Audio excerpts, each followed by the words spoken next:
Good day mga kamatres, this is your registered midwife check. For today's video mga kamatres, another tips para sa mga mommies dyan na may mga babies. So, ano dapat gawin pag sinisinok si baby?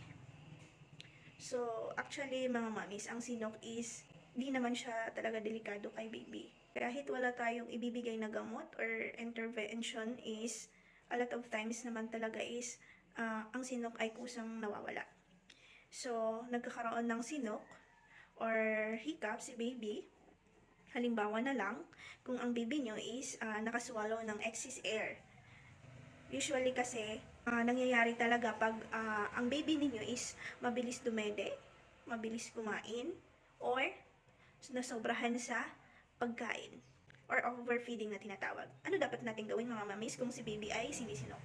So, ang kailangan gawin lang natin mga mamis is proper burping lang natin si baby para mailabas niya yung extra hangin sa tiyan niya. So, usually kasi hindi yan nakukuha ng within 5 minutes lang, but it takes ng 20 to 30 minutes ang burping natin. And then, dahan-dahang i-rub yung likod ni baby para ma-relax yung muscles niya doon sa ilalim ng lungs niya. Yan muna for now mga kamatres. So, yan yung part 1 natin. So, see you on my next video para sa part 2. Kapag si baby sinisinok, ang kailangan iwasan. So, part 2 natin mga mamis, please follow for more, share this video, and react, comment, any. Have a good day. Bye-bye.